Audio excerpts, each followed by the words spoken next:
Hey, Mike here. I just wanted to let you know that you can listen to Dark Poutine early and ad-free on Amazon Music, included with Prime.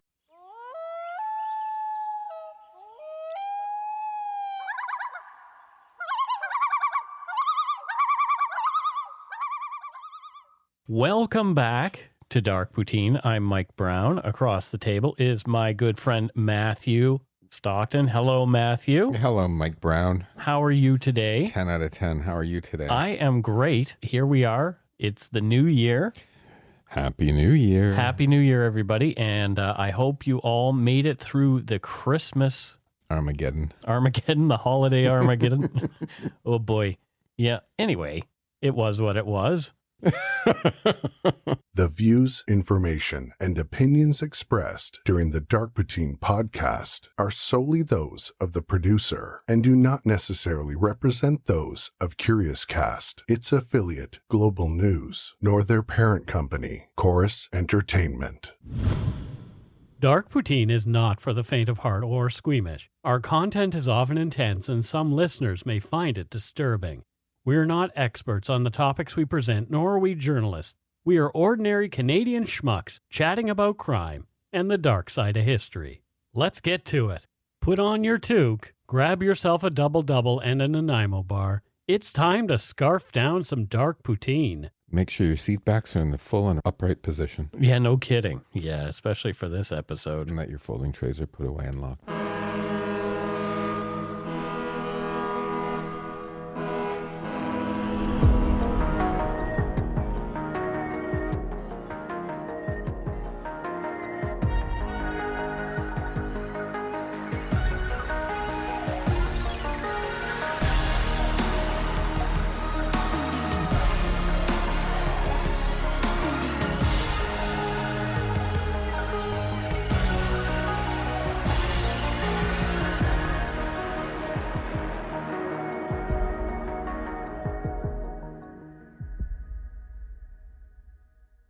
On October 14, 2007, after a grueling 20-hour journey from Poland, Robert Dziekanski arrived at the YVR Airport's International Terminal in Richmond, British Columbia.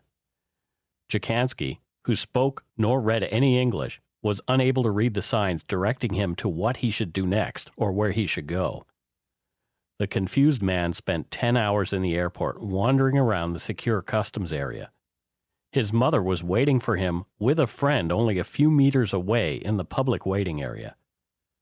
Had the two been able to connect, this story would have had a very different conclusion, but they did not. She left the airport, frustrated, hours before her son's final moments. Exhausted and afraid, Mr. Dziekanski became agitated. RCMP were called in to assist. Within 26 seconds of their initial encounter with Dziekanski, he was shot twice with a taser at close range. All the while, another traveler, Paul Pritchard, captured the whole event on his digital camera.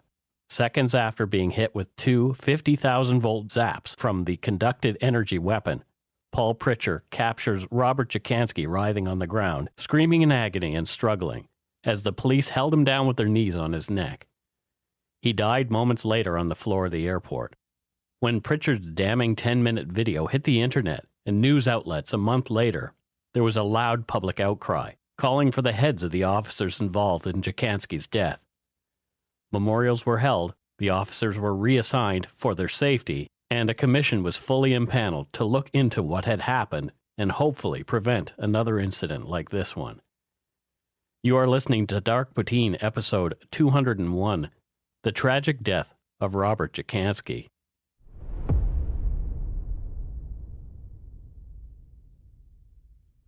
Robert Dziekanski was born on April 15, 1967, in Bielawa, Poland, to his 21-year-old mother, Zofia. Robert was only 14 when his parents split, and Zofia was left with her son in a small, run-down apartment, scraping just to get by. From the book Blamed and Broken by Kurt Petrovich, quote, as a teen, Robert was troubled. Reports would eventually detail several arrests for theft and violence, all under the influence of alcohol. His education led him to trade school, where he trained to work as a miner. He had trouble finding a steady job, though, end quote. According to the Braidwood Commission report, After his mother immigrated to Canada, she settled in Kamloops, British Columbia. She married another Polish man who'd also emigrated here. He was 20 years older, named Władysław Czyzowski.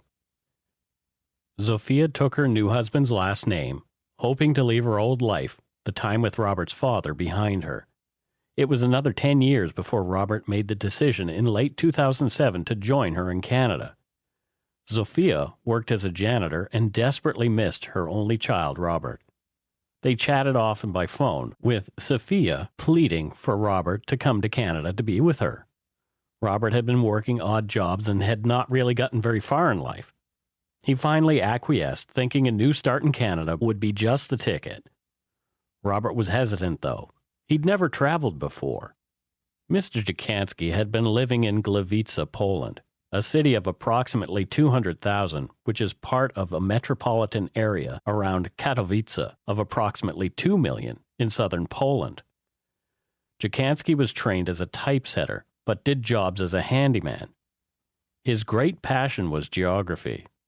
He had atlases of Canada and was excited about immigrating to and traveling around Canada. But he was nervous because he didn't speak the language. Robert was a fairly social guy with a number of friends whom he played chess and bridge with. He was relatively healthy, not taking any prescription drugs. He smoked about 10 cigarettes a day, sometimes up to about 20 when he was nervous, especially in the time before his flight. Neighbors felt Robert was a social drinker. They'd never seen him drunk. This is contrary to some of the reports later on indicating he might have been alcoholic. As we mentioned, Robert only spoke Polish. He'd never flown before. In the days leading up to his departure, he grew increasingly anxious. His trip was rescheduled once, and on the night before his departure, he was panicky. Friends described him as shaking, vomiting, and clinging to a heat radiator in the apartment. Because of his nervousness, he had not slept for 48 hours before his flight. However, once he began the drive to the airport, he settled down. He flew to Frankfurt and then Vancouver, and his behavior on both flights was uneventful, according to witnesses. Zofia drove from Kamloops with a friend to meet her son. They arrived at the airport around 1:20 p.m. Zofia was excited to see Robert, but knew he'd never flown before and was worried about him. Her worry increased when she realized that she would not be able to meet him at the luggage carousels that she had promised him. The carousels were inside the secure customs hall to which the public was not allowed access. Zofia and her friend repeatedly sought assistance from a visitor information counselor, customer service agents, and border services officers about the traveler from Poland who had never flown before and spoke no English. Robert Dziekanski's plane arrived from Poland at Vancouver International Airport at 3:15 p.m. on the afternoon of October 13, 2007. It was a busy afternoon. Dziekanski had to wait for a whole hour in line for his turn to see a CBSA agent for passport screening upon entry into Canada. According to the Braidwood Commission report, as Mr. Dziekanski approached the primary inspection line, he was sweating profusely and had a disturbed look on his face. With some assistance from a border services officer, he was able to complete his customs declaration card, and he proceeded through the primary inspection line at 4:09 p.m. After seeing the first CBSA agent, Dziekanski was sent to the immigration area to be further questioned, as his papers indicated he was emigrating. Unable to make sense of the signs in the airport, he could not find the immigration area, and he wandered into the customs hall, where he stayed for 5 entire hours, becoming frustrated and confused. As time went by, there was no sign of Robert. The arrivals/departures board indicated that his flight had arrived on time. Zofia and her friend grew increasingly distressed, frustrated, and discouraged. According to the Braidwood Commission report, a border services officer, after searching the secondary immigration area, but not the entire customs hall, told them there was no way it would have taken this long for someone to get through immigration. Zofia thought maybe Robert had changed his mind. Perhaps he'd missed his flight. Without checking the computer, the CBSA officer also told them that, in all certainty, there was no landed immigrant from Poland there, and that they might as well go home. Sometime after 10 p.m., Mr. Dziekanski's mother and her friend left the airport and drove back to Kamloops. That's ridiculous. What is ridiculous? Okay. Not that they drove back to No, Kamloops. no, not at all. So when you buy your ticket, Yes. you give them your passport number, Right. right? Your phone number, your email. Yeah. When you check in, it's all in the system. Mm-hmm. Everything's in the system. If you actually check in and don't get on the flight, but your luggage goes on, they hold the flight to take the luggage off, of Yeah. course, in case there's a bomb. The entire thing is systemized. Somebody was just, I'm not going to do my job and help you find this person. Yeah. Because he would have been in the system. They would have known if they really looked that he was there somewhere. I can't imagine how frustrated his mom must have been. Extraordinarily frustrated. Really? Like if you've lost somebody in an airport, the airport should be able to help you find that person. They know where you are. They know that if you got on the flight or not. They know if you got off the flight. If you obviously got on the flight, you got off the flight at the airport. Right. Right? Yeah. I mean, yeah, it just sounds like somebody is like, I'm up, my shift is over. Yeah, right? Exactly. No, you got to look after people. Like these are big international airports, right? And she knew that he hadn't flown before, so she had to be terribly concerned Of course. about him. I mean, from what I've read, he wasn't the most together person, like he didn't. Right? Like, but airports, it's, everyone goes through airports. Mm-hmm. Everybody. But he had never done it before. Right. So this is a brand new experience. And that's my point, right? So Yeah. you have lots of different people with different abilities, right, different experiences, mm-hmm. And the airport should be a safe place. Of anywhere on this planet, the airport with all the security should be the safe place to be. Especially after 2001. This happened in 2007, so... Yeah, well, maybe that's some of the reasons. Right. Everyone gets paranoid of anyone in an airport. That could have led to the reaction that we're going to see. Yeah.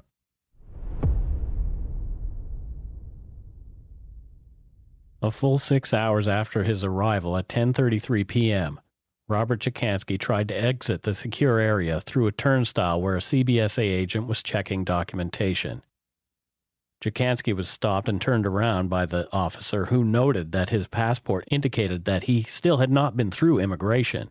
Dziekanski spoke to one of the agents in Polish.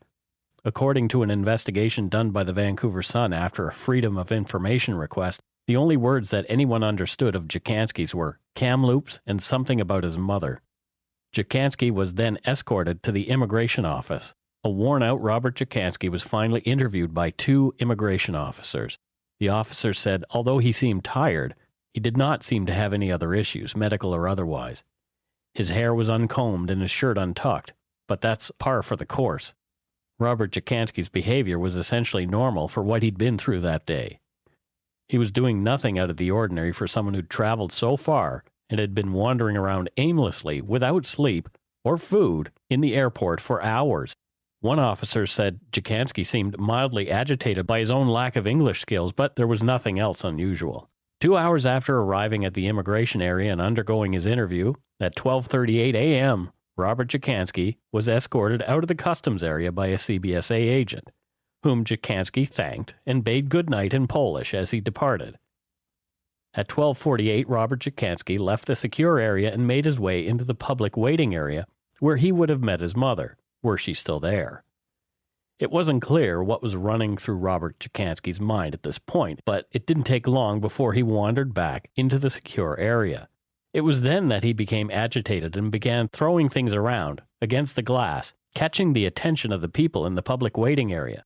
One of those watching was Paul Pritchard, returning home after a teaching stint in China.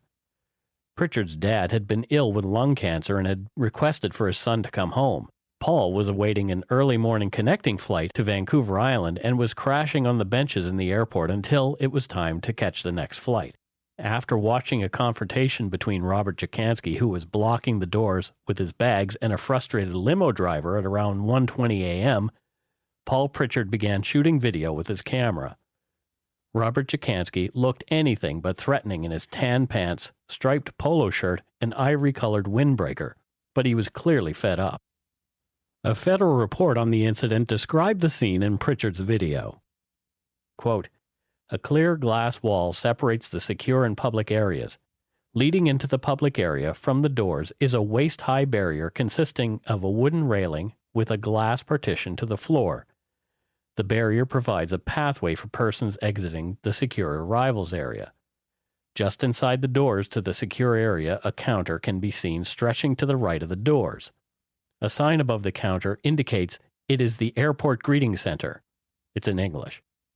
On the counter sits a computer and other items, presumably the property of YVR. No YVR or CBSA employees are seen at the counter.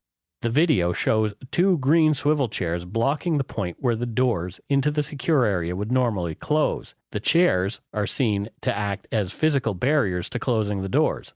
Dziekanski had put them there, causing the doors to attempt to close and then immediately open again because of the blockage. Mr. Dziekanski could be seen in the video placing a small wooden table on the floor next to the chairs, presumably to further block them from closing. Mr. Dziekanski then walks to the counter, picks up a clipboard in his right hand, and walks back to the doors. He appears to be quite upset and agitated. The clipboard can be seen shaking as he holds it.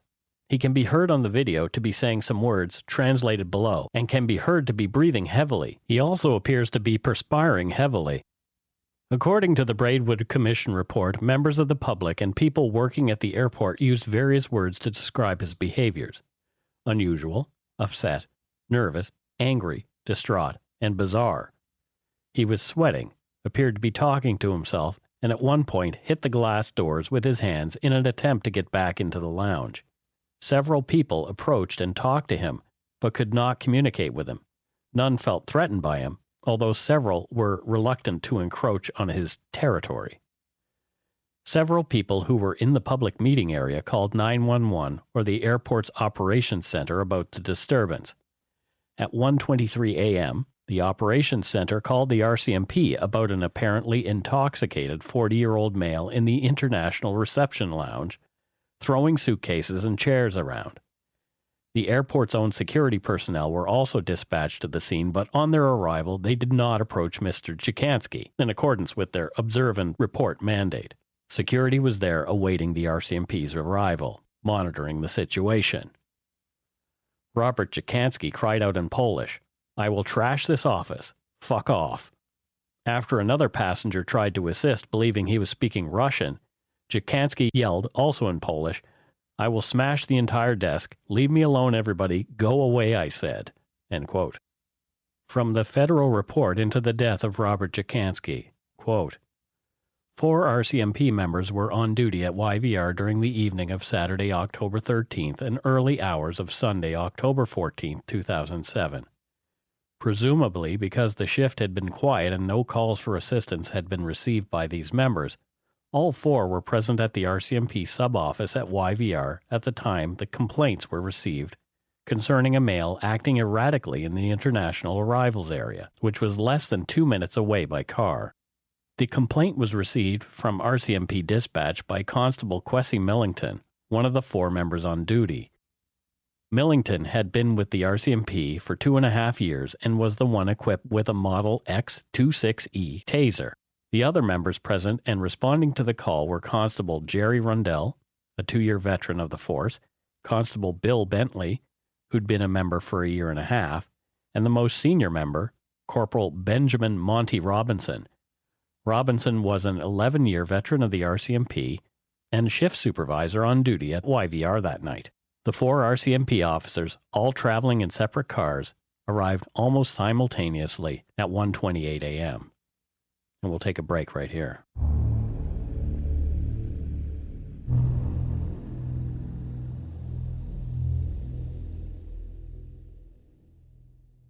And we are back. Matthew, thoughts? I know you were living in the UK at the time. Were you aware of this case? Was it on the radar over there? Yeah, it was. I mean, I didn't know this many details, but I can remember seeing it because I, at the time, was flying a lot. Okay. Like a lot. 30 long-haul flights a year. Wow. So it was of interest because I've been in a lot of airports where the security couldn't understand English. Right. Right. And I mean, being an English speaker of the one language that people will most likely speak in an airport Yeah. as the second language is English. Yeah.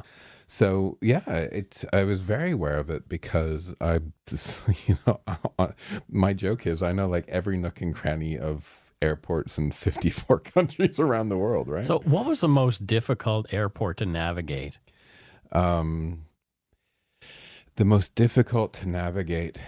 Well, when I first moved to Russia, it was difficult because nobody spoke English at all, Right. and the signage was in Cyrillic, and I couldn't understand it. Mm-hmm. My worst airport experience was Nigeria. Why so? Well, luckily, I was told, "Here's a picture of your driver. Do not pass customs until you see that person." Yeah. And he'll take you. And they took me in like armored car sort of stuff but to get back into the airport, even though I had my ticket, I needed to pay a bribe to get into the airport to get my flight. So yes, I heard about this and I was shocked that it was Canada, if I'm honest with you. Yeah. I mean, Vancouver Airport has a very good reputation globally. It did then. It does. Yeah. Yeah. And I was shocked that it happened in Canada. It's not what you expect.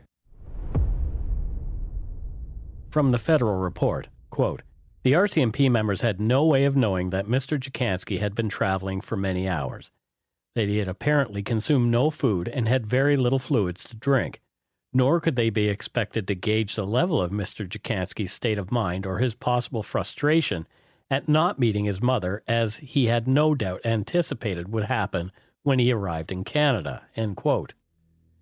As the RCMP members entered the building, people were milling about, excited by the goings-on the other side of the glass in the secure area where Dziekanski was.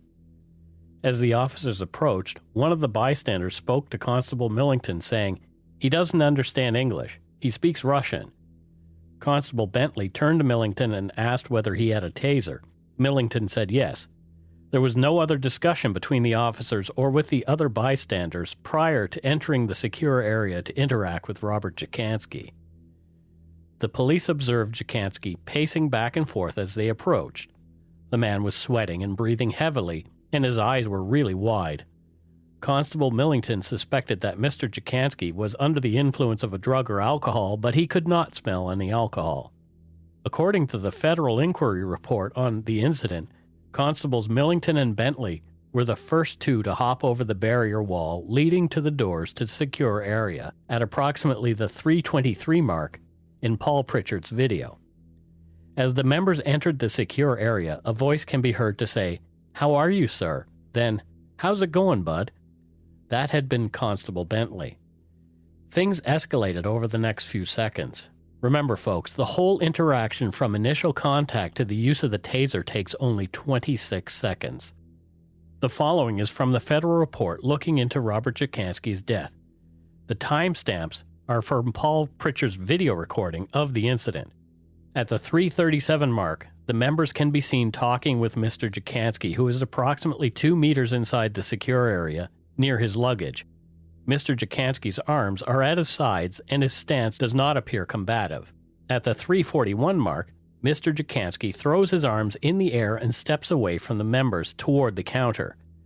The members follow and use hand gestures to indicate to Mr. Dziekanski where they would like him to stand. At this point, Mr. Dziekanski is standing in front of the counter with his back to the glass wall and to the camera. The view of him and the members facing him is obstructed by the counter, which is approximately just above waist height. The members fan out in a semicircle in front of him. The video indicates that the members were giving direction to Mr. Dziekanski and that Mr. Dziekanski was speaking to the members. His attention appears to be directed primarily to Corporal Robinson. None of the members spoke Polish, and Mr. Dziekanski spoke no English. At the 3:43 mark, Mr. Dziekanski spoke words in Polish, later translated as, leave me alone, did you become stupid?" The translator also indicated that this could also mean, "Are you out of your mind? Why?" At the 3:45 mark, Mr. Dziekanski appears to pick something up from the counter, later determined to be a stapler. At the 3:46 mark, Constable Bentley can be seen to take a step back from Mr. Dziekanski. Simultaneously, the other members appear to take note of something Mr. Dziekanski is holding. Corporal Robinson can be seen to withdraw his ASP baton from his holster, but not deploy it. By the 3:48 mark, the other members have taken up positions around Mr. Dziekanski and are approximately 2 meters away from him. Mr. Dziekanski can be heard speaking loudly to the members.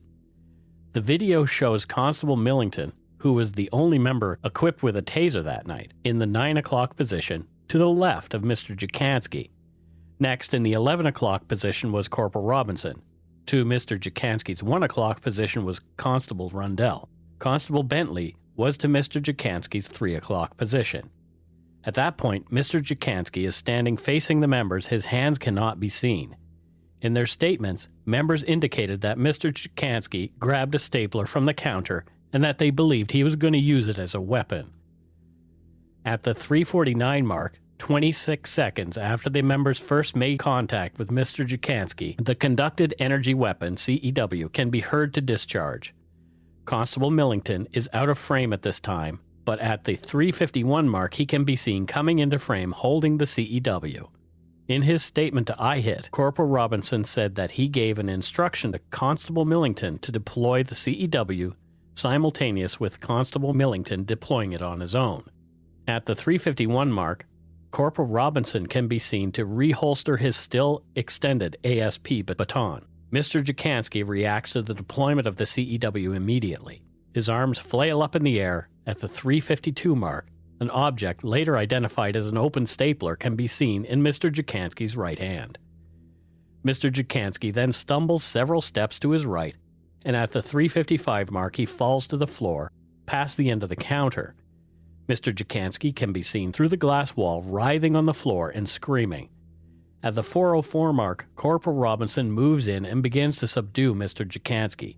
He is joined at 4:06 by Constable Rundell, and at the 4:10 mark, Constable Bentley and Millington join in. Constable Millington still has the CEW in his right hand, and his assistance is to hold Mr. Dziekanski's feet with his free left hand. Mr. Dziekanski continues to writhe throughout the attempts to subdue him. At the 4:12 mark, Constable Millington stands and directs his attention to the CEW, which he holds facing Mr. Dziekanski. Over the next 2 seconds, someone, likely Corporal Robinson, is heard to shout, "Hit him again, hit him again." Over the next 2 seconds, someone, likely Constable Millington, is heard to say, "Got him, got him." At the 4:19 mark, a YVR security guard begins to block the frame, and he is joined at the 4:20 mark by another man. The two fully obscure the view. It is clear, however, that the RCMP members were attempting to restrain Mr. Dziekanski and that Mr. Dziekanski continued to struggle. According to witness statements and statements from the involved RCMP members, Mr. Dziekanski received no blows from fists, feet, or batons. Neither the baton nor pepper spray was used by the members to subdue Mr. Dziekanski. At approximately the 4:23 mark, Constable Millington is seen to move around Mr. Dziekanski and insert himself with the other members close to Mr. Dziekanski. Millington indicated in his statement that he administered the CEW in push-stun mode to Mr. Dziekanski twice during this period. Push-stun mode means that the electrodes of the CEW were held to Mr. Dziekanski's body directly. At the 4:32 mark, Corporal Robinson can be seen kneeling on Mr. Dziekanski's upper body. At this time, a male voice, presumably a YVR employee, can be heard in the public waiting area saying, "Greg, Cathay is coming through with 300 plus. What do you want to do?"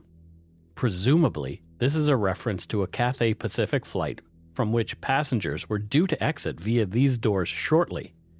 No evidence has been located to indicate that RCMP members were aware of any such flight, or that the presence of these Cathay Pacific passengers affected how they dealt with Mr. Dziekanski.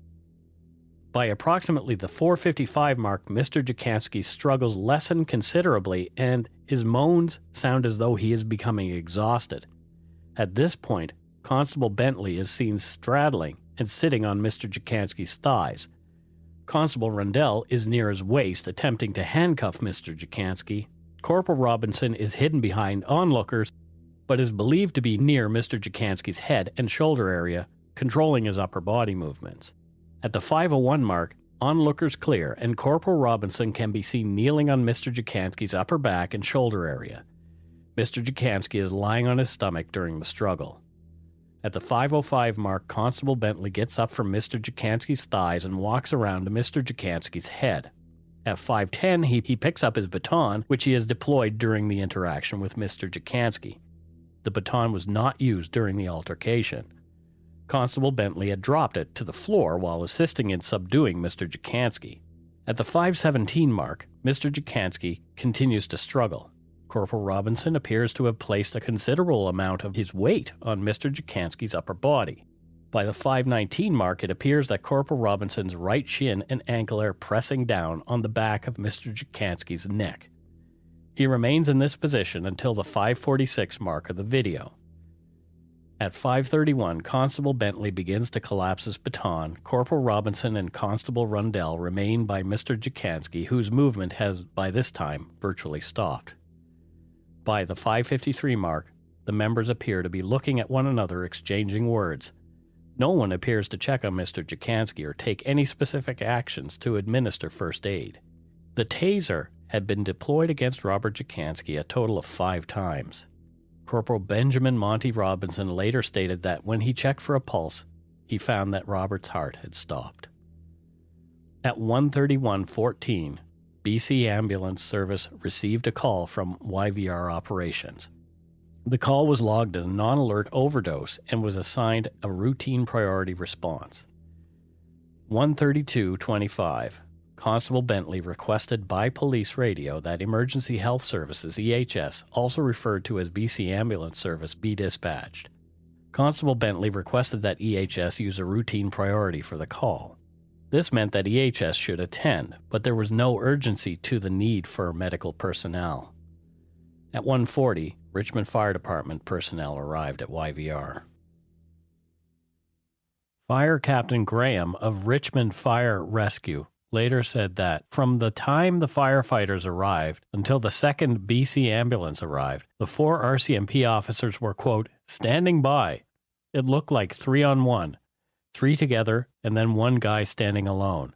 They were not assisting the patient in any way, end quote.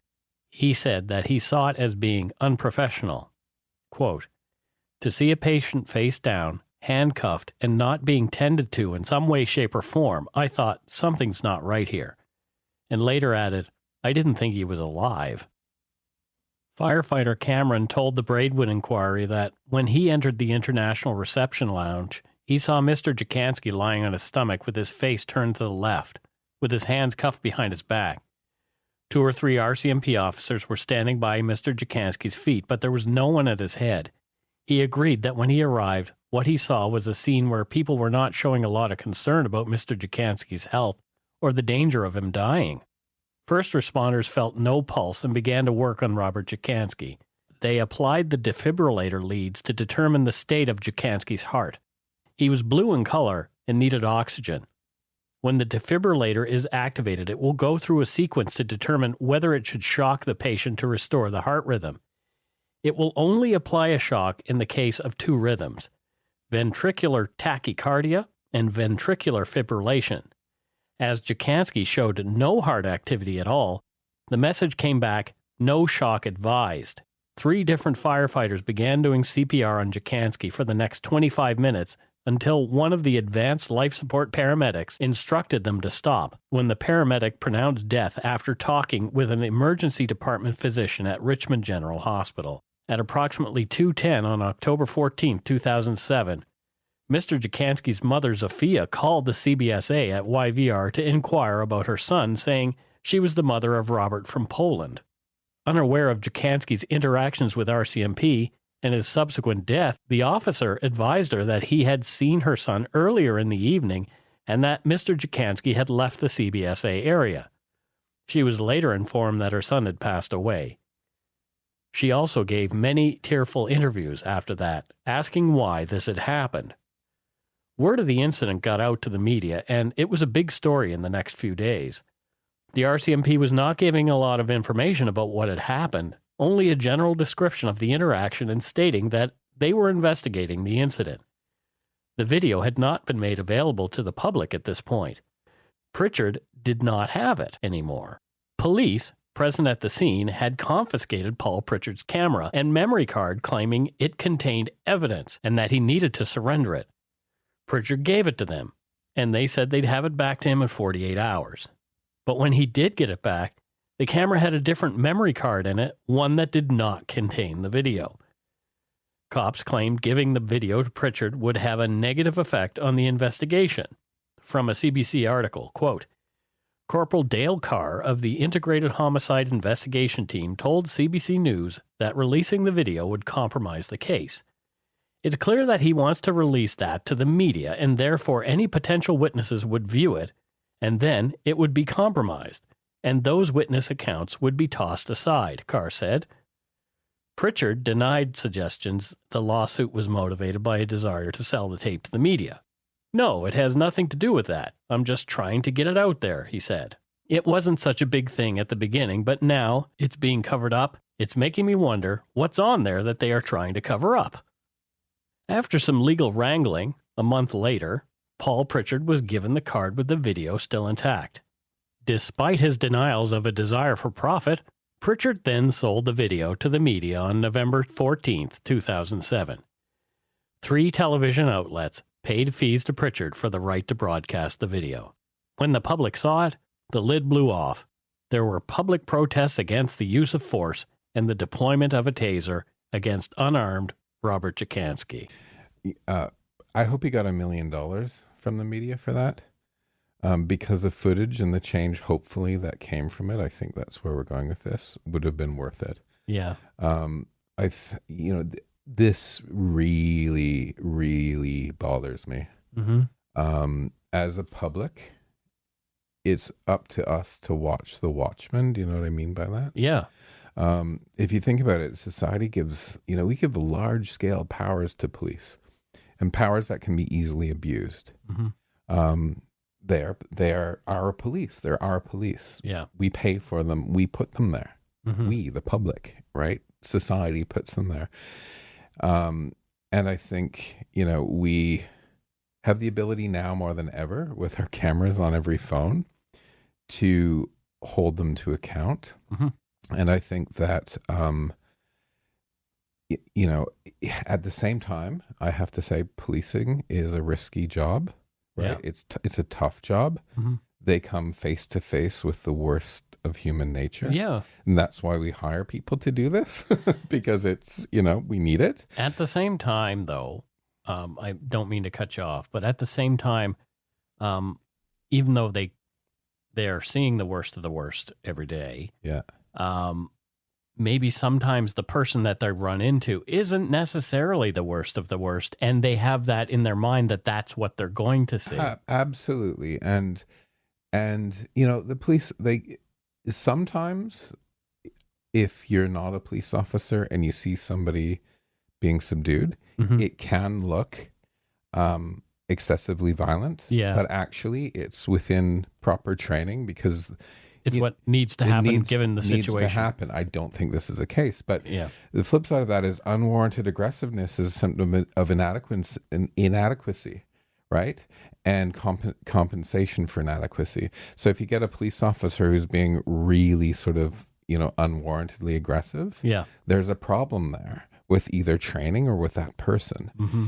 And, if a police officer is in your face and you're recording, as long as you're not in the melee, as long as you're not getting in the way, they shouldn't be angry if you're recording if they're not doing anything that they shouldn't be doing. Right.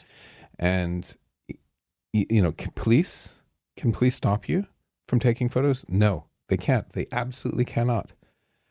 So what do you do, right? So I found something in the Ottawa Citizen here, right? Mm-hmm. So what do you do if you're recording and the police says stop? Okay. Politely and respectfully inform them that they have no authority to issue such an order, that there is no law in Canada that forbids you from taking pictures in a public space, and if they act aggressively towards you or threaten to seize your device, calmly inform them that they will face an official complaint and possibly criminal charges for illegal search and seizure. Mm-hmm. It's important for all of us to know that. And if you think about it, I am a big believer, right? I've relatives who are police. There's a lot of good eggs who are police. Sure. And there's a lot of some bad apples that are police. Yeah. Right? But as citizens, I think we should be respectful to police, but the greater onus is on the police to be respectful to citizens. Mm-hmm. Right? Even if we're taking pictures of them, that could embarrass them later because they've sworn an oath to uphold the law. And possessing a badge or a gun is not an excuse for petty tyranny. No. And the police, this is important, the police exist to ensure the safety of the public, not to control the public. Yeah, that's correct. Yeah. Yeah, that is correct. I'll get off my high horse now. Well, yeah. I get riled up with this stuff. But this is one that this is the reason that I'm glad that you're the one doing this with me, because I knew that you would have this kind of input. I mean, I look at that video. The guy was clearly upset. He was upset. He was frustrated. Hours and hours of time in this airport. Doesn't speak the language. People are, in his face, trying to help, but they're making it worse. I've thrown hissy fits when I'm hangry. Yeah, exactly. Right? The guy hadn't eaten in a day. Right. And like the frustration and the confusion and, he was doing nothing that warranted being killed. Well, he was armed with a stapler, Matthew. For fuck's sakes. Right? What was he going to do? He was going to staple things. I have been stapled by accident. And let me tell you, it was not a life-threatening thing. I'm just picturing you being stapled. An electric stapler was an accident. Ba-chink. It goes into your skin. It hurts a little bit. Yeah. You pull it out, and that's the end of it. Maybe you get you have to put some ointment on it. Yeah. Like, really? You're going to kill a guy? You're going to tase him because he's got a bloody stapler in his hand? And, and again, like me, Mike, I'm not anti-police. No, me neither. But I'm anti-abuse of power. Yeah, me too. Yeah. 100%. Yeah. This one really bothered me. It really bothers me because they're trying to cover it up. Mm-hmm. That's all that was about. Yeah. Hoping, you know what? They hoped he wouldn't notice that there was a different card in there without the visuals. They were, every stage, they were just trying to, without saying it's officially seized or taking away, because they knew they're not allowed to. They just faked it and they hoped for the best and they got nailed. Yeah. Staple gunned. They got stapled to the wall.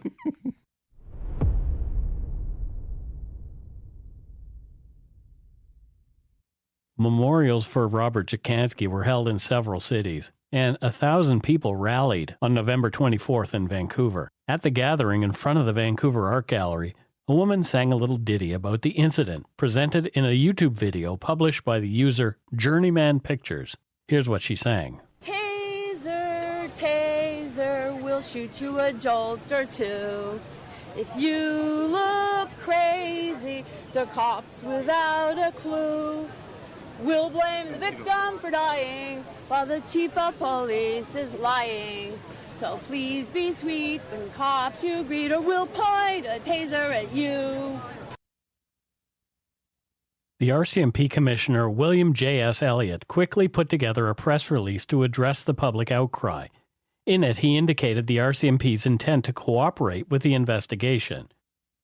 Elliott said, quote, "The RCMP fully supports these investigations and is anxious to learn as much as possible about this tragic event. For the time being, the 4 RCMP officers directly involved in the events of October 14, 2007 have been assigned to other duties.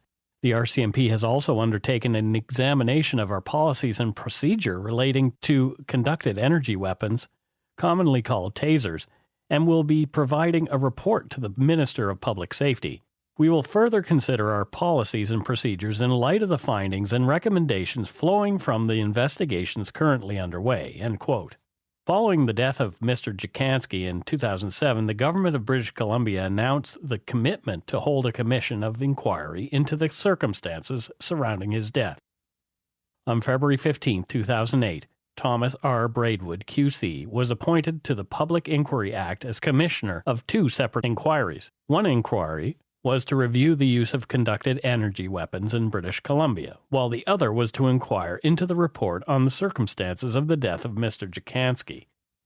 From the federal report on the incident, quote, The commission did not accept the version of events as presented by the 4 responding RCMP members. The statements provided by the members are sparse in terms of detail of the events and the thought processes of the members as events unfolded. When tracked against the witness video, the recollections of the members fall short of a credible statement of the events as they actually unfolded. The fact that the members met together prior to providing statements caused the commission to further question their versions of events. End quote. The final report by Justice Braidwood stated that the RCMP officers were not justified in using the CEW on Robert Dziekanski, and that the 5 deployments of the CEW and the physical struggle with the 4 RCMP officers contributed substantially to Mr. Dziekanski's death. As well as the Braidwood Commission, another 11 related inquiries were held by various authorities either involved in or with an interest in the incident. Many have had implications leading to changes in policy to ensure that another incident like this one does not again take place. According to CBC, RCMP Deputy Commissioner for the Pacific Region Gary Bass formally apologized to Zofia Czyzowski during a press conference held 2 years after her son's death. Quote, "I want to apologize for our role in this tragic death of your son, Robert Dziekanski," said Bass. The RCMP has learned much from this tragic incident. End quote.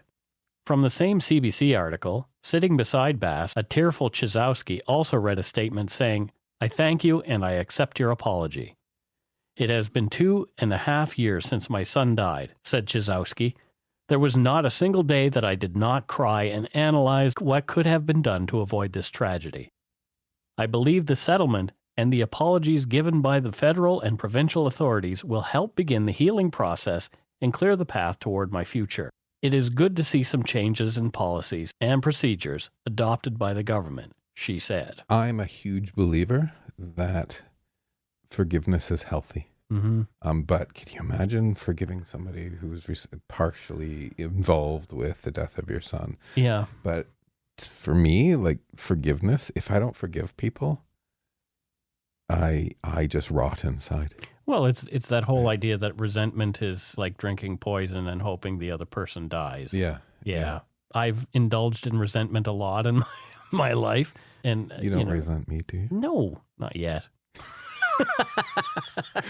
Okay. But, yeah, you're right. Like every time I had to forgive what happened to me. Mm-hmm. The thing I talked Many about times. in episode 10. Many times in your life. Yes. Not just that. Many times. Many times. Yeah. But that was something that was perpetrated against me. I don't have to accept that person as they are. No. I don't. I just have to say, okay, what they did to me, I forgive them so I can move on. Yeah. So I can move on from it. Yeah. It's not for them. Well, it is in a way. But you become bitter if you don't learn to forgive, you become a bitter person. Yeah. I've seen it. So holding on to that anger for years and years. I mean, we see it a lot on the internet now. Yeah. That's why I don't like Twitter, because hanging out on Twitter are all those bitter people who finally feel like they have a voice to rant and rave against the injustices that they perceive have been perpetrated against them. And maybe they are real injustices that have been perpetrated against them. But I don't know. It doesn't feel like a positive. All this anger, all this hate does not feel like the right thing. And it's not a conversation that I want to be involved in. So when I tweet, it's like, here's the show, I can't get involved in the conversations. I don't even really want to get involved in the conversations anymore on Facebook at all. At all. Because I don't feel it takes me to a healthy place. Can you imagine? So remember that episode you did about the girl that was killed on the island? Mm-hmm. And it was a boy and a girl that killed her. Yeah. And the parents, I think I brought this up before, the parents forgave him. Yes, and Rena Verk. And they actually visited with him and he visited with them. And like, if those people can get to a good place with that, you can let go of shit on Facebook. Right. Right? Yeah. Exactly. Like look at Rena Burke's parents Yeah. and think, am I holding a resentment over what somebody said on Facebook really worthwhile when parents of somebody who's involved with their child's death can actually help him move forward in life? Yeah. Right. And moving forward, yeah, exactly. Like They helped him yeah. become a better person, right? Yeah. I've said this a couple of times on the show about forgiveness, and I watched and if, people hear me repeating myself, it's whatever. It's still relevant. Don't hold a resentment. Exactly. So Gary Ridgway, the Green River Killer, when he was allocuting, after he was done saying, I killed this person, guilty, guilty, guilty, he had to listen to the families. And a lot of those families, rightfully so, were still angry. And it gave them okay, finally I can tell this person. Don't get me wrong.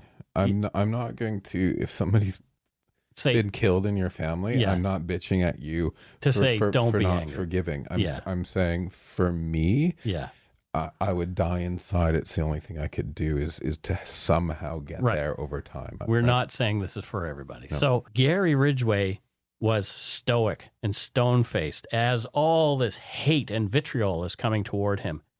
When he cracked was when a man whose daughter had been murdered got up and said, I forgive you. Yeah. Tears were streaming down his face. See the power of that versus the power of just screaming? Yeah. Right? Like, if anything was going to change him, it was that, not the other stuff. Yeah. Right? Yeah. And there's something interesting in that. Like, forgiveness actually, some people think, oh, that way they'll get away with it. Well, no, maybe that's a better way of changing people. You know? Yeah. Anyway. Who knows? The wheels of justice turn slowly here in Canada. The government of BC's coroner's report on the case, released in 2013, indicated the results of Phase 1 of the Braidwood Commission. Quote, the first inquiry resulted in 19 recommendations relating to facets of police training. The manner and circumstances under which conducted energy weapons may be deployed, testing of such weapons, ensuring the implementation of a reporting system concerning deployment, along with the appointment of a committee of the Legislative Assembly to conduct a further review of conducted energy weapons. End quote. The coroner then summarized his findings. Quote, I find that Robert Dziekanski died in Richmond on October 14, 2007 of cardiac arrhythmia in the presence of a physical altercation and multiple deployments of a conducted energy weapon. I classify his death as a homicide.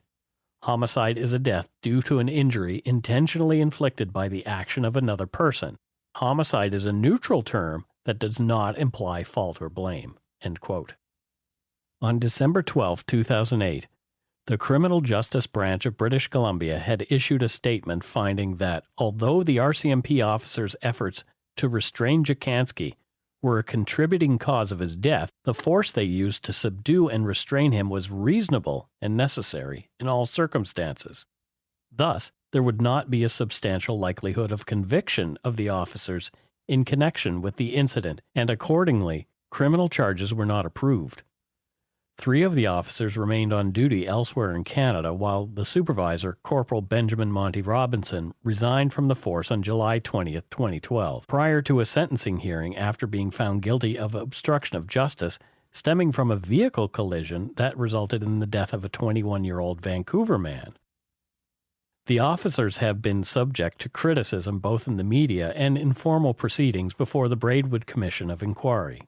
The officers were served notices of misconduct by the Commission forewarning them the Commissioner may include a finding of misconduct in its final report. The warnings allege specific but overlapping grounds for each of the 4. The collective allegations are that they failed to properly assess and respond to the circumstances in which they found Mr. Dziekanski. They repeatedly deployed their taser without justification and separately failed to adequately reassess the situation before further deploying it.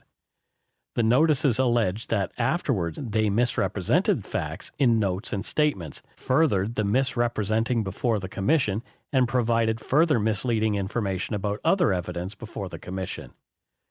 The 4 officers each sought judicial review to prevent the Commission from making findings based on the notices. The petitions were dismissed. 3 of the officers appealed and lost. In July of 2013, one of the 3 officers was cleared of perjury. The remaining 2 officers stood trial in 2014. On February 20th, 2015, Constable Kwesi Millington, the RCMP officer who fired the taser on the night Robert Dziekanski died 8 years previously, was found guilty of perjury and colluding with his fellow officers before testifying at the inquiry into Dziekanski's death. And on June 22, 2015, was sentenced to 30 months in prison. According to Global News, Constable Bentley launched a civil suit against the force in 2016, alleging the Mounties made him a scapegoat for public criticism. The force denied that in its official response. On May 31, 2019, it settled.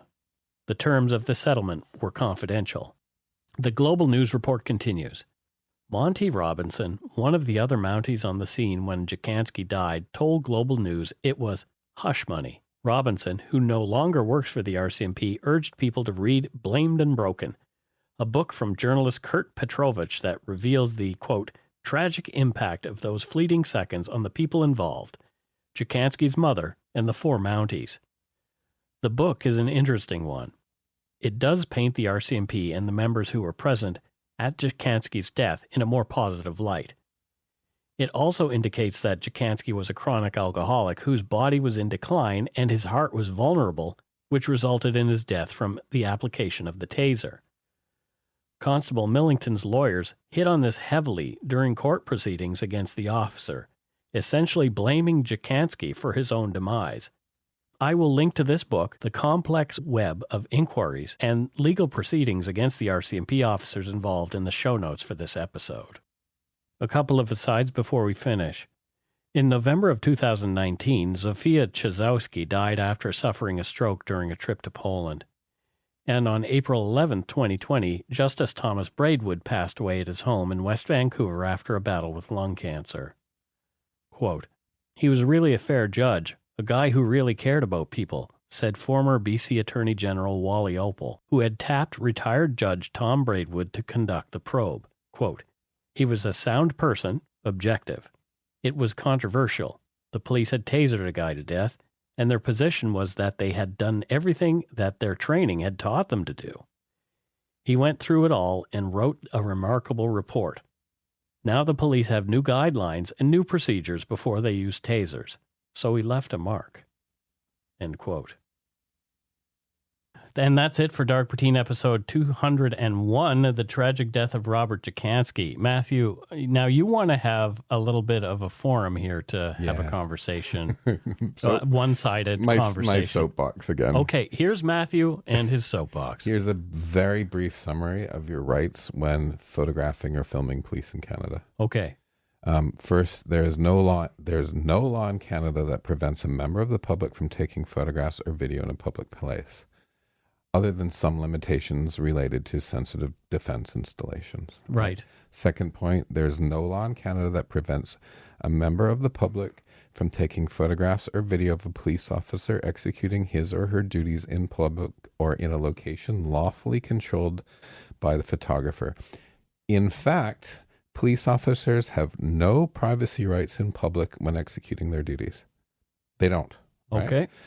The next point, preventing a person from taking photos or video is an infringement of the person's charter rights. Mm-hmm. Next point, you cannot interfere with the police officer's lawful execution of his or her duties. So don't get in the way. Mm-hmm. But taking photos or video does not, in and of itself, constitute interference. Right. The next point, a police officer cannot take your phone or camera simply for recording him or her as long as you are not an obstruction. If they want that, they want to take your camera, they need a court order. Uh-huh. The next point, these privileges are not reserved to the media. Everyone has these rights. Mm-hmm. Next one, a police officer cannot make you unlock your phone or show him or your images on your phone. Right. They can't do that. And the last point, a police officer cannot make you delete any photos. I want everyone to know that. Right? Right. Because people are asked to hand over their phone All the time. and Or told to unlock it, and then the police officer will delete the photos. Or stop recording. They're not allowed to. They're not allowed to tell you to do that. Yeah. It's interesting. You mentioned as long as you're not an obstruction. So I do see instances where the person filming gets in the officer's face. Can't do that. Yeah, and says, "What are you doing? What are you doing? What are you doing?" At that point, you're being an obstruction to step what? Back and record. Yes, right? Exactly. Don't get involved in any way. Because a picture's worth 1,000 words. Yeah. Just get it. Shut your pie hole and step back and take pictures. Yeah. And the flip side of that is, don't be a dick to police. Have some respect as well. Yeah. And the majority of them are actually going to be respectful and good cops as well. So I'm not saying go out and do it, right? I'm saying, hey, let's get a little bit of a balance here. I've had good interactions with police throughout my life. Me too. I used to like to drive a little too fast. So I've had, let's say, a speeding ticket or 2 or 3. Anyway, but I realized at the time, they had me dead to rights. I'm not going to say, no, I didn't do it. No, whatever. The last time I was going really fast and the cop said, we could take your car. And I said, if that's what you feel that you need to do, you go right ahead and do it because you got me. Okay. And he didn't feel like he needed to do that. Wow. So whether or not I wasn't bluffing, I was just being honest. Like, if that's what you need to do, because you got me. Yeah. Like, what am I going to say? You're wrong? Well, you can argue that. You can go to court. You can spend all this time, or you can just take your lumps.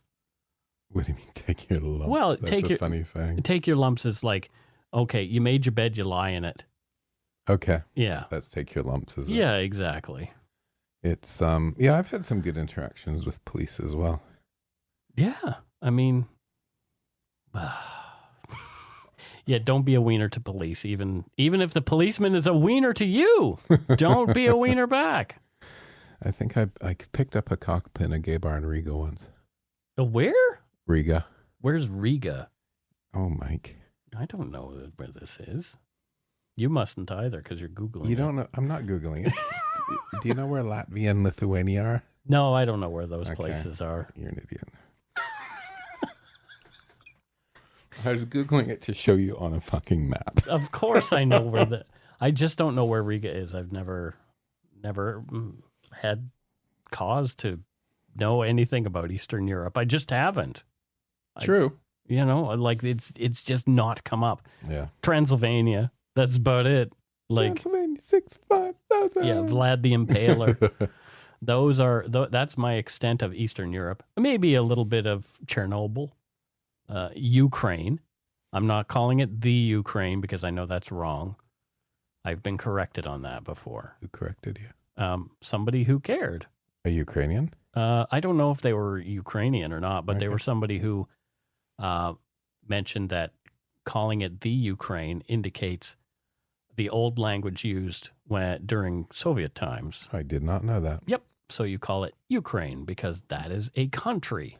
People would say the Canada. Right, exactly. Anyway, that's my bit of a soapbox. The Nova Scotia. The Nova Scotia. I think that's fair, actually. Yeah. Why is that fair? What did Nova Scotia do to you? Because it's the eastern provinces. It's the East Coast that we don't know what to do with. Well, let's get on to some voicemails. That's right. It's time for voicemails.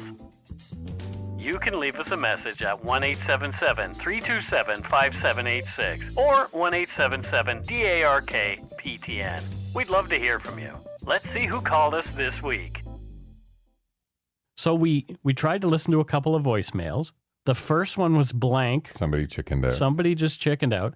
And then the next one was a salesperson from the 1-800 company that I use. But he was calling himself a customer advocate. Right. So, which is a fancy marketing way of saying, sales. I want to sell you some shit. Yeah. Well, I don't want anything else. Anyway, let's listen to this one. It looks like it's from Ottawa. Hi, Mike and Matt. This is Melanie from Ottawa. I just had the opportunity to listen to the FLQ episode, which, yes, I know I'm really behind. But I have a funny story about the FLQ crisis. My grandfather was serving military, and he was in Montreal when everything was happening. And he had met up with a line of protesters and ended up losing his cool a little and headbutting one of the protesters that was there. A few years later, my father is talking to one of his best friends at school, and one of his best friends is talking about how his father was protesting in downtown Montreal during the October crisis, and a soldier had headbutted him in the head.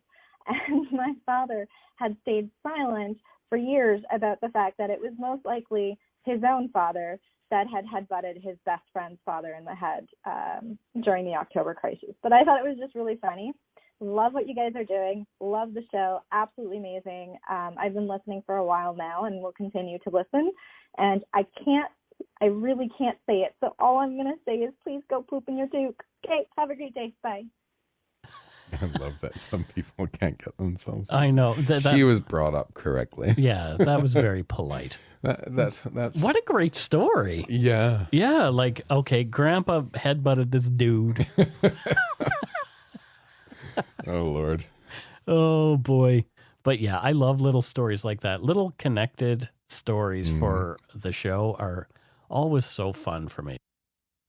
Looks like we have another one from Ontario. Got a few Ontario callers. Matthew, your peeps are calling in. Let's have a listen. Hi, Mike and Matthew. This is Jennifer calling from Kitchener, Ontario. I've been listening to the podcast for over a year now and wanted to finally chime in with a voicemail. I was listening to the Stopwatch Gang episode when Matthew brought up Jimmy's Lunch. I'm happy to report that they're still up and running. My husband is the head brewer of a small craft brewery just a few doors down from Jimmy's, and whenever he has an early morning brew day, he always gets breakfast from there. I haven't had it myself, but he has only good things to say about them. As for the podcast, I just wanted to say I've loved listening to you guys while I'm at work. It just helps me get through the day a lot faster.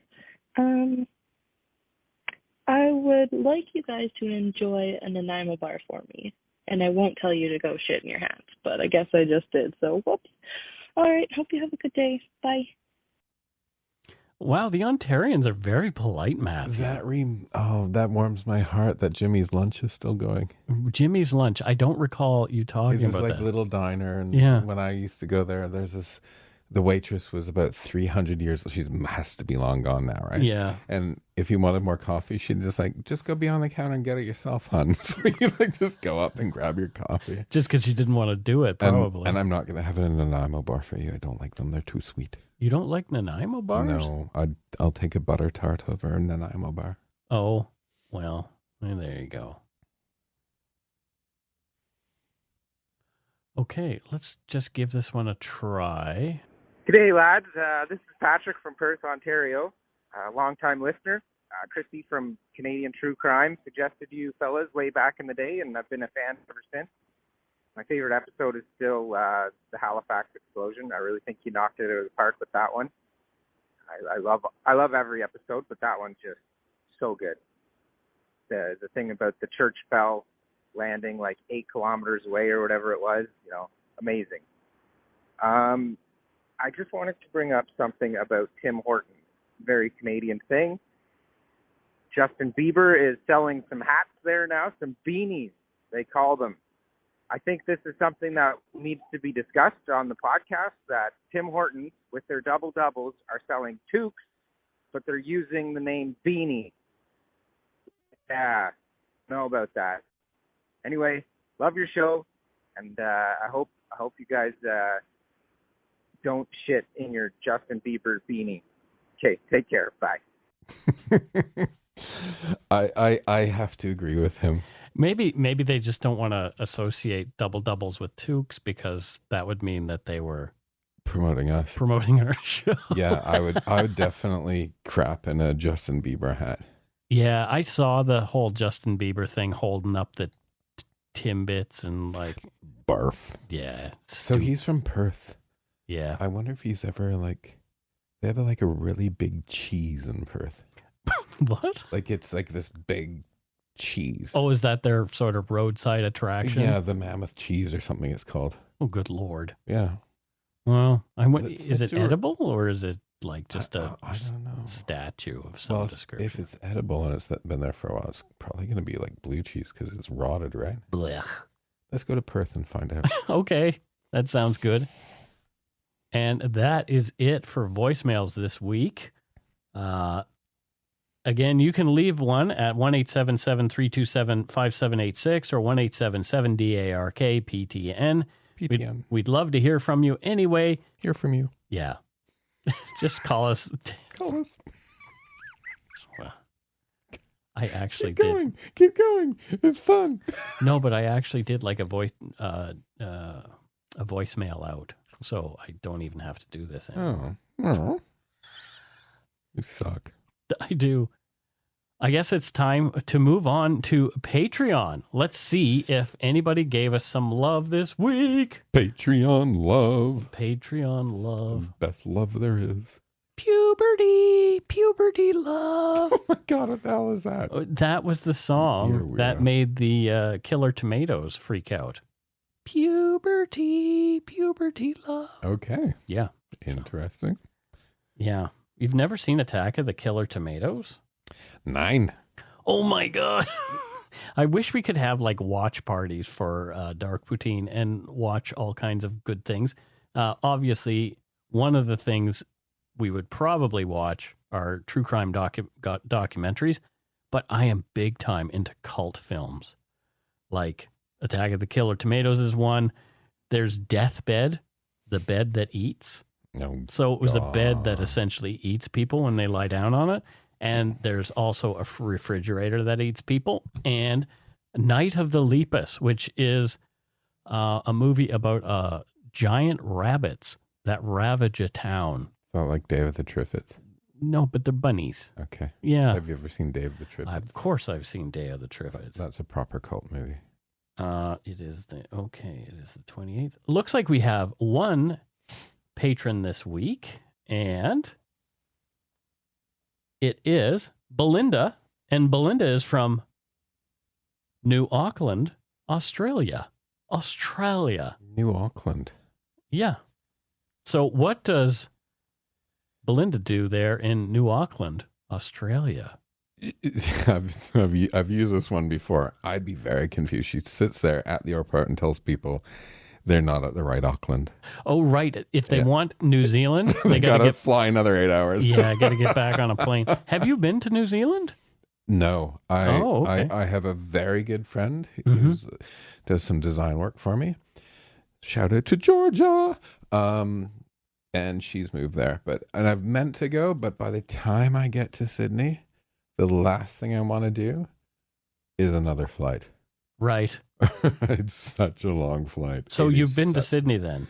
bunch of times, yeah. Yeah. I have never been to that part of the world. You gotta go. I've never been much of any place, Gotta really. go. But Hey, I think we should, like, if we get enough people listening in any country, like a certain number, Yep. we should, like, it should flick a switch. That means we have to fly there for a weekend and meet people. Oh, there you go. That way it'll force us to travel. That makes sense. So I guess that's it for Patreons this week. Thank you so much. Next up, we have our Donut Money donors, and it looks like our good friend Angela Barnes, longtime Yumber Yarder, has provided us with a little donut money, and Thank she you, said, Angela. she's from Keswick, Ontario, by the way. She says, enjoy, guys. Well, there you go. I like it when people keep it simple so I don't have to read a lot and my mumbly mouth doesn't make mistakes. Your mumbly mouth. My mumbly mouth. Keswick. She's from Keswick. Yeah. What do you think that Angela Barnes does there in Keswick, Ontario, as he gives Matthew time to Google Keswick? I'm not Googling Keswick. Okay, you're just off the top of your head then. What does she do in Keswick? Yeah. She runs, I think that's on the lake. I think it's on like boat rentals. She runs boat rentals. She runs boat rentals? Sorry, Mike's telling me not to put my hand. I play with my mustache. Yeah. Sometimes while I'm talking. But it's like, so here's what and I go like this. Happened. I go, yeah, exactly. Yeah. And then we can't hear you. I think Keswick's on some sort of lake. Okay. And so she has swan-shaped paddle boats that she runs. Oh, that's cute. Yes. I would love to go on a swan-shaped paddle boat. I would go with you, Matthew. Yeah, that would be fun. And if wouldn't that be if a there's little special romantic occasion, if somebody's gonna ask somebody to marry them, she actually has a violinist that will go on another one and play music beside them. Oh, that's very nice. And then they can, but it's hard. Like they can't, the one person, I was going to say the guy, but it doesn't matter. It's really hard to get on your knee to ask somebody to marry you in a swan-shaped paddle boat. Well, so you kind of have to just turn sideways and ask them. Yeah, that's fair. Yeah. Well, good for them. That's it for Patreon. Thanks to all our patrons and Donut Money donors, past and present, for your generosity. It helps to keep the show going. You can become a patron of Dark Poutine at patreon.com/darkpoutine. For a one-time donation, you can send us donut money via PayPal.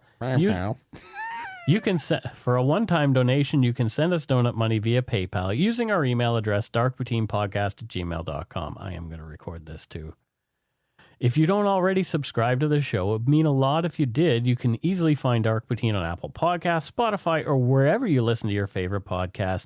If you haven't gotten yours yet, my book, Murder, Madness, and Mayhem, is available to order via a link on the Dark Poutine website, or just search for it on Amazon or anywhere else, even your local bookstore. If they don't have it, ask them, and they'll order it for you. And speaking of our website... Hey, do you have any of that Murder, Madness, and Mayhem? So my friend Alan went into the bookstore in Bridgewater, where I'm from. Right. And noticed that my book was at the back of the store. Right. He had a conversation. Now it's at the front of the store. Oh, lovely. Well, yeah. You're from there. It should be pride of place in the window. Well, with a life-size cutout. My mom has already been in there. I want a life-size cutout of Mike. No, you don't. Nobody does. I do. Nobody does. With the little electronic things, your hand waves. Oh, God. Can I get one? You know what? Take a picture and order one from somewhere. You still haven't given me any Dark Poutine swag. Don't say that. Don't say that. I'm allowed to say it. I'm sending it for Christmas. I'm going to say it. And I want you to record this, and I want everyone to know. No. All right. Damn you. You control the editing. I do. Oh, dear. And speaking of our website, please check out darkpoutine.com. For show notes and other cool stuff. Please take the time to give Dark Poutine a like or a follow on Facebook and Instagram. Most importantly, thank you for listening and tell your friends about us. Word of mouth is a powerful thing. Until we return, don't forget to be a good egg and not a bad apple. Paw de bad apple. Paw de bad apple. Plus de good egg. Plus de good egg. Or what would it be? Bonif. Bonif. Be a bonif, not a mal apple. Yeah, malpalm. Malpalm. Listen. Anyway, we're bilingual up here in Canada. We're belong. We're belong. Anyway, we're really sorry to Quebec, especially. Until next week. Bye-bye. Bye.